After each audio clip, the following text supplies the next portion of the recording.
2007, Ibanez released the V-Blade as part of their X series, which had featured other extreme shapes like the 𝗦cie𝗰𝗶𝗹, the Rocket Roll or RR style V, that's clever, the 𝗦ave, and the 𝗦cie𝗰𝗶𝗹. Now it only features the 𝗦cie𝗰𝗶𝗹. It's safe to say that in the late 2000s and through the 2010s, Ibanez was metal as fuck. But now if you look up Type V on their website, you get a bunch of acoustic guitars, which is very confusing. But back to the V-Blade and really you.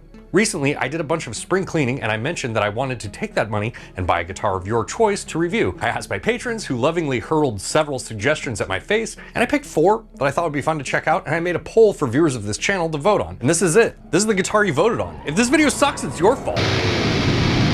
Obviously, I'm joking. Everything sucks right now. We're on the brink of a total dystopian nightmare, and it's not your fault. That's just capitalism. And in the spirit of capitalism, or anti-spirit, I guess, I have some disclosures to make. Today's sponsor is Guitar Center, but not because they provided me with this guitar. I bought this guitar from them. I didn't know about the sponsorship when I planned this video, so that's just the way it worked out. Today's sponsor is HERCULES stands via Guitar Center. HERCULES stands makes things that hold other things for a wide variety of instruments and products. There's piano stands, violin stands, guitar stands, obviously, even saxophone and woodwind stands. But the thing that really sets them apart is, as the name implies, they're just little beefy boy stands. Guitar Center sent me a few different stands to check out and give my thoughts on, and my thoughts are as follows. I've owned a lot of microphone stands over my tenure on this globe. It's not flat, it's a globe. And these are easily the buffest feeling stands I've ever tried.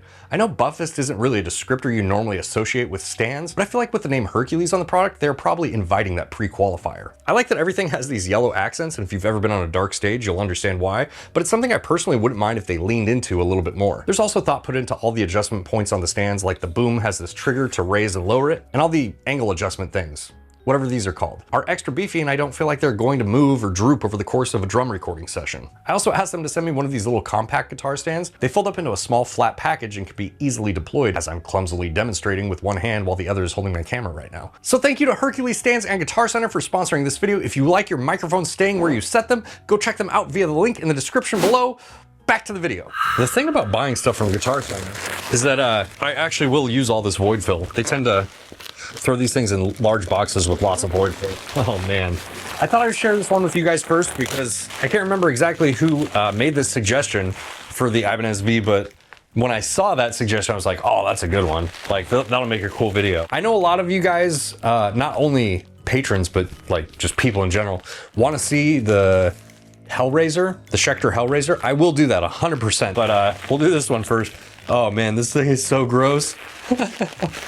Oh, just right away, so nasty.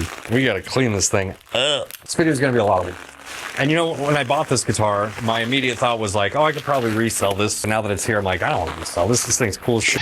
Unwrapping these guitars is such a mission. Ugh. This is so gross. The fronts are actually in pretty good shape. It's just really nasty. You can see so far. That's where we're at. Dude, this is one of the thinnest necks I've ever I'm not gonna be able to sell this. So yeah, I was not planning on keeping it, but I don't think I'm gonna have a choice after feeling it in my hands. That's what she said. Yeah. You know, in surprisingly good shape. Like I said, it's mostly just really dirty, but the neck profile, holy shit, dog. This is so thin. Woo, buddy. And we got DiMarzio's in here. Yeah. This is the Ibanez V-Blade. It was originally a custom design for Sam Tautman of Dragon Force. I wish I had known that prior to making this video. It would have explained a lot of things. The Ibanez VBT 700 is a mahogany guitar featuring a 5-piece walnut and maple Wizard 2 through neck. It has 24 jumbo frets, a 25.5-inch scale length. Fingerboard is made out of rosewood. It has reverse shark tooth inlays and a Gibraltar custom bridge. More on this later. It has a black plastic nut. It's just a normal black plastic nut. Ibanez die-cast tuners. It also comes equipped with DiMarzio deactivator pickups. And the DiMarzio deactivators can be controlled via a global volume, global tone, and 3-way toggle switch. I'm just telling you now, this is my favorite Ibanez neck profile that I have ever played. You're gonna hear a lot about it in this video. And now that I know this was designed for one of the Dragon Force players, it absolutely makes sense. We'll see what I do with this guitar. It's so badass, dude. This is a cool fucking guitar.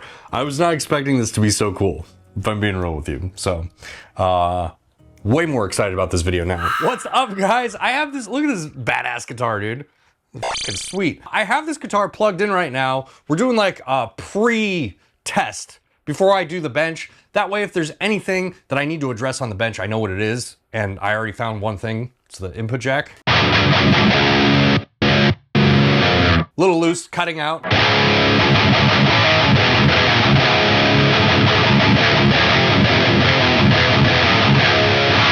Dude, this guitar has one of the best necks I have ever played in my life. I don't know if you guys can see that there.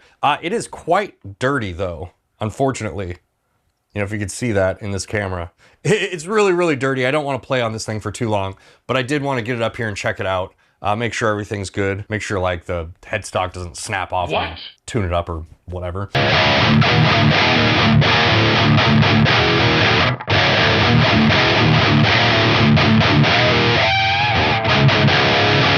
Yes, by the way, for this video, I have the Ibanez V-Blade, VBT700 is the number on it, plugged into the devil from my company, Obsidian Audio. If you're unfamiliar with this pedal, it's basically a tube screamer on steroids. There's more information on that in the description. That is plugged into the 𝗦cie𝗰𝗶𝗹 𝗠𝗲. This just felt right for this guitar. I don't know. That is plugged into my 𝗦cie 4x12 cabinet. I have it mic'd up with an SM57 and a Voodoo Ribbon 1 microphone, and it sounds like this.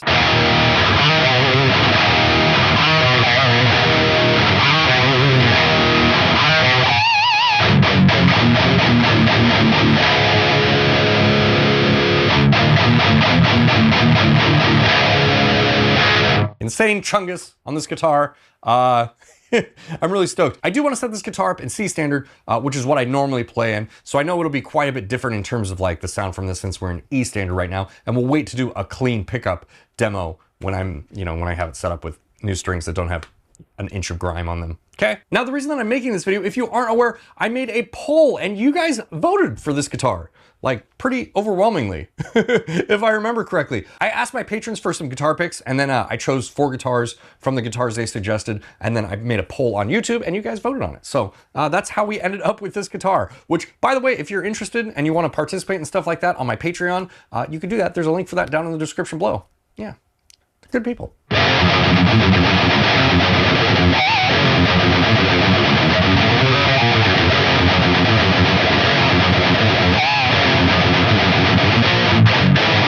The thing that it really makes me interested in is now I need to do some research, and I need to research what neck is on this guitar.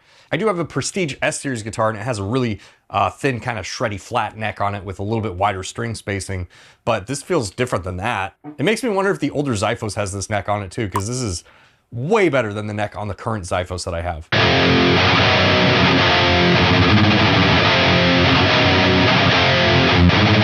The only thing is, like, again, it's just really gross. It's a weird dichotomy. It's insanely enjoyable to play, but it's also really gross to play, which makes it not enjoyable. Okay, I think I found out everything I need to find out about this guitar. The only thing we have to do now is get it up on the bench and get it cleaned up and strung up, whatever. You know what I mean? All right, here we are. I just want to get a pre-cleaning on this thing, because look how nasty this is. And despite the nastiness on the fretboard, the frets actually look very good. There's a lot of life left on them. They need to be polished, but it's not too big of a deal. Nut looks good. Bridge looks good. Everything looks pretty solid, just dirty. So let's clean it.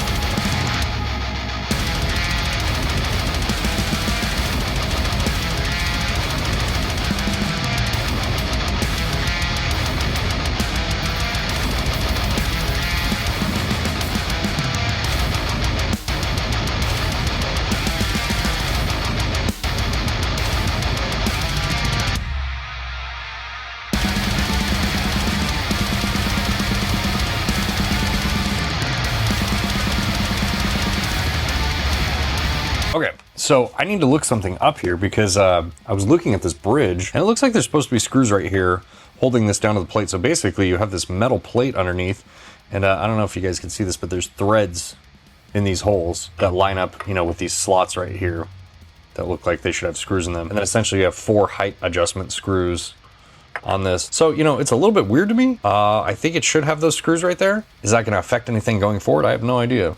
I don't think so. We're gonna have to do a little bit of discovery here. Let's see if we can figure this out. Okay, so I had a licensed Floyd Rose that had three, I think the 3mm bolts that hold the strings in, you know, and that thing was all stripped out anyway, so I kind of was just holding onto it for parts. They fit in here perfectly. Now, the thing that I was really unclear about with this bridge is how to adjust the height. Do you actually use these screws? Do you use these smaller screws? The way it works is you adjust the height with these 4 corner screws, and then these 2 larger screws lock the whole thing down. And then obviously your intonation is each individual saddle. So now that I know that, and you know that too, we can move forward.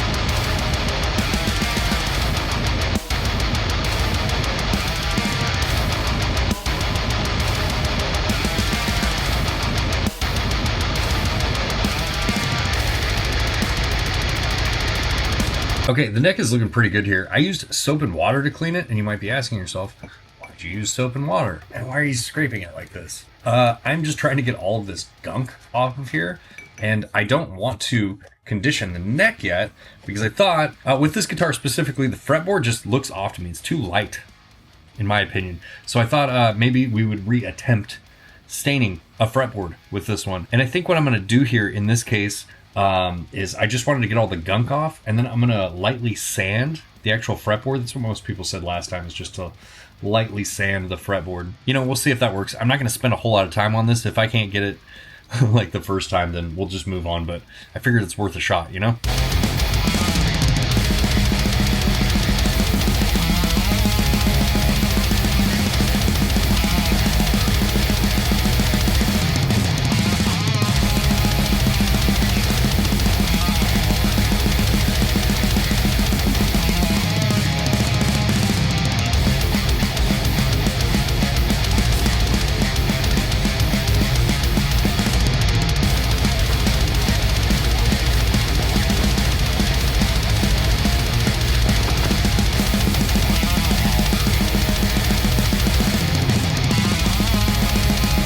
Okay, this is my second attempt ebonizing a fretboard, and this is the same stuff that I used on the cabinet, my homemade cabinet that I made. So this is Minwax True Black, right?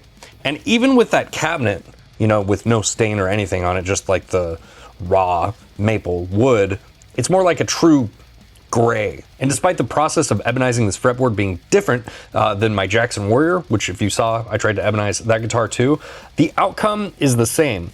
So with the Jackson, what I did was I used lighter fluid to clean the fretboard, and that's supposed to take out the like protective coating, and then you can penetrate the wood that way. You know, that's what a lot of people say to do. I had a lot of people tell me, no, that doesn't really work. You need to sand the fretboard. So I sanded it this time, and the same results. I think that it's just the Minwax, especially based off my experience with my guitar cabinet and how much lighter that turned out than I anticipated. I believe StewMac has a specific product for ebonizing the fretboard, and I think that's what I'm just gonna buy that and try to use that for next time, because I would like there's 2 guitars, this one and my Warrior, that I would really like to have dark fretboards on. You know, I think they would look much nicer with dark fretboards. But, you know, it just didn't work out in this case. Sanding it did really polish these frets up, because I, you know, sanded the frets as well. I went with the steel wool, which is like 400 grit sandpaper, if you believe like the Woodworkers Union or whatever. Then I went up to 1,000 grit sandpaper, and I polished the frets and the fretboard with that 1,000 grit sandpaper, and everything is smooth. It's just a little gunky. Oh, also, Harbor Freight masking tape. Not so great. Just saying.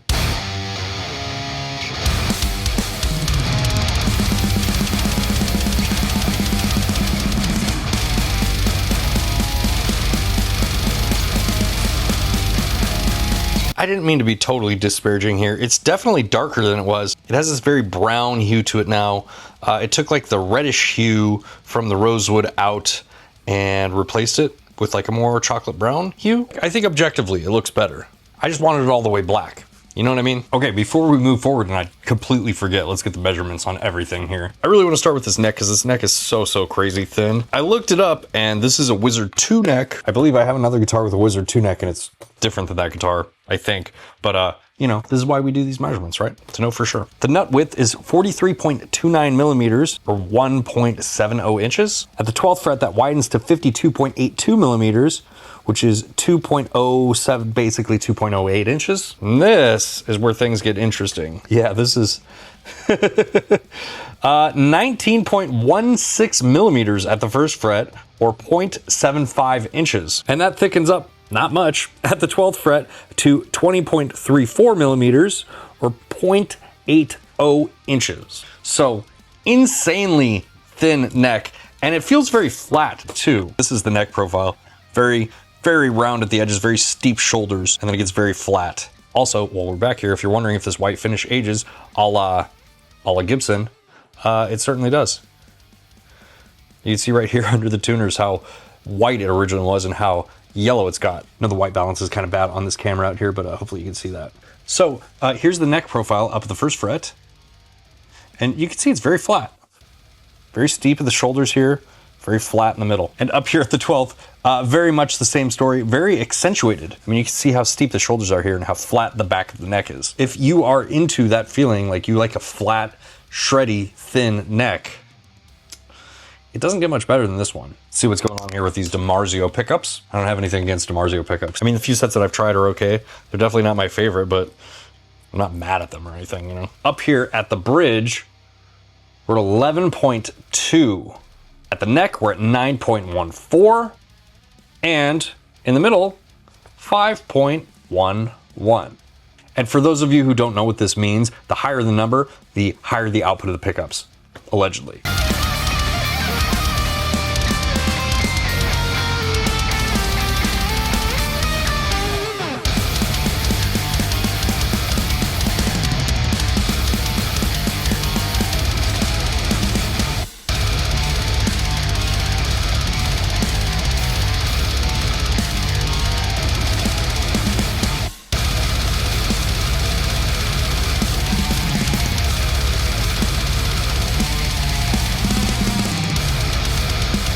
Okay, time to put the strings on. I tune to C standard. I use string joy strings. These are the gauges, the strings that I use for C standard. Everything went really well. Everything's really clean now. I think it feels really good. I do have to get in there and fix this input jack. I can't forget to do that.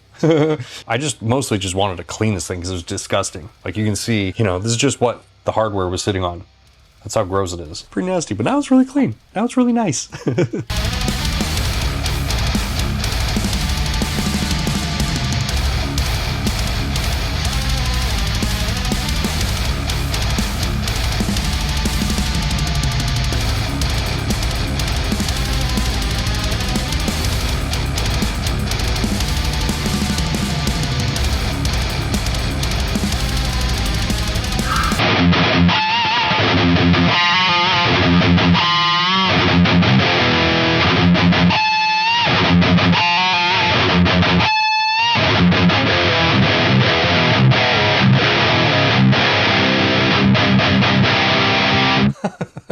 Dude, oh, this thing sounds brutes. All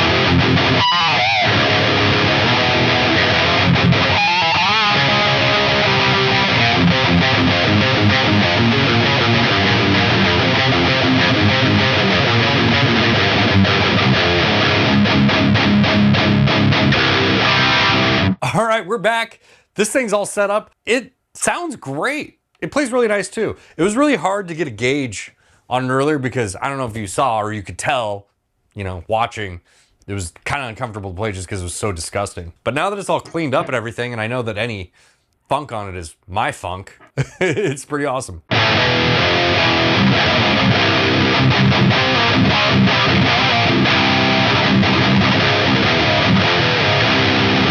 These pickups are very aggressive in the high end and the upper mids. They're very...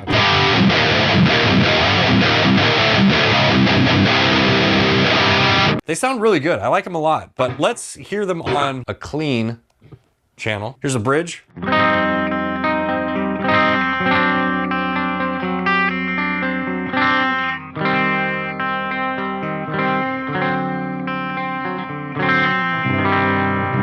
I mean, you can hear there's just a lot of information in the upper mids and the high end. Let's go to the neck position.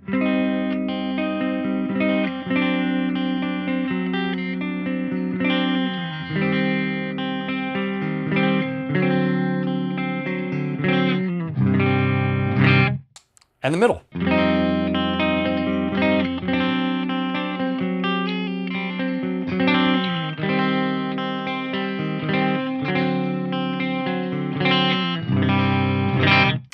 very full sounding in the middle, you know, surprisingly. That's what the clean pickups sound like. You know, if you're one of those boomers who rages in my comments and gets mad that I call you a boomer because you like clean channels, then yeah, there you go. That's for you.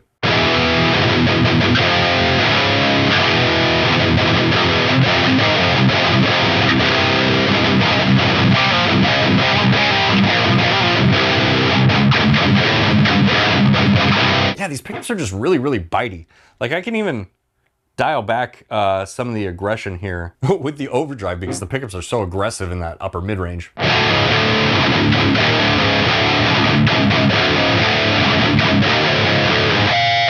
Taylor, are you gonna become a passive pickup guy?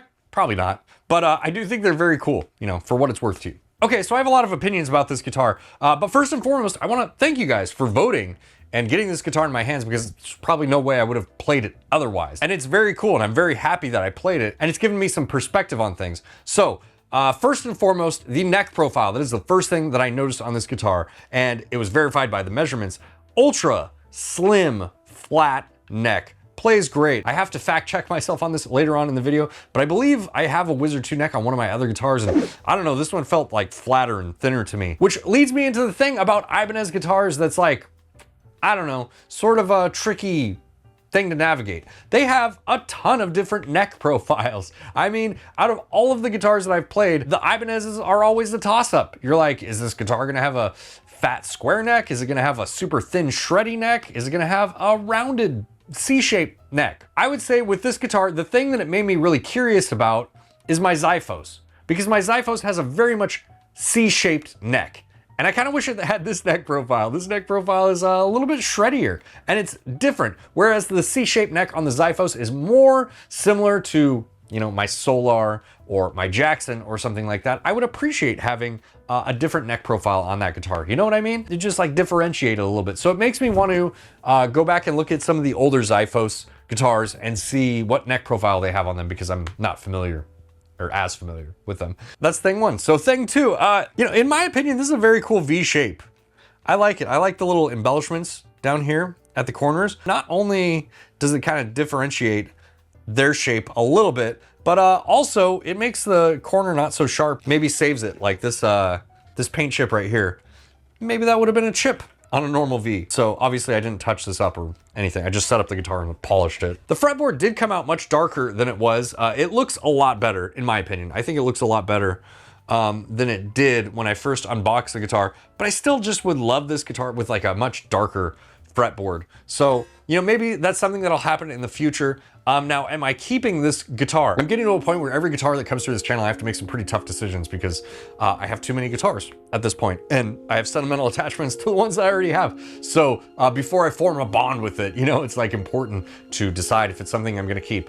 With this one, I don't know, because it is really unique with a neck profile. Like that's the thing that makes me sort of attracted to it. Surprise, I like these DiMarzios a lot. I think these DiMarzio pickups sound great. Once I got into C standard, you know, something I'm more familiar with, I really noticed how much attack they have and just how aggressive they are in the upper mids. I like it a lot. I think it's really cool. But yeah, with all that being said, I'm still undecided on whether or not I want to keep it. That is not based off of the guitar. It's like the guitar itself is awesome. And if I had more room, it would be a no-brainer. But you know, I'm just getting to the point where it's like, I gotta pick and choose. You know what I mean? Now, I know a lot of you regular viewers of the channel are probably like, keep it, it's a white guitar. You have too many black guitars, but you know, I like black guitars. What are you gonna do? So at the end of the day, if you find a V-Blade used, especially if you find it used for a good price, I wouldn't hesitate to pick one up, man. I think they're awesome. I think they're really, really cool. All right, hopefully you guys have enjoyed this video. Shout out to today's sponsor, Hercules stands via Guitar Center. If you guys wanna check those out, you can check it out in the description via the link or in the pinned comment. Most importantly, shout out to all of you guys for being here with me. I really appreciate it. If you wanna do more things, you wanna interact with me more, you could do that. There's scrolling names right here. Those are my patrons. If you wanna interact with me more, I'm in a Discord pretty regularly, or you just want your name on this list and you wanna see behind the scenes content, you know, you can do that over on Patreon, okay? All right. It's been real, guys. I'll see you in the next one. Bye.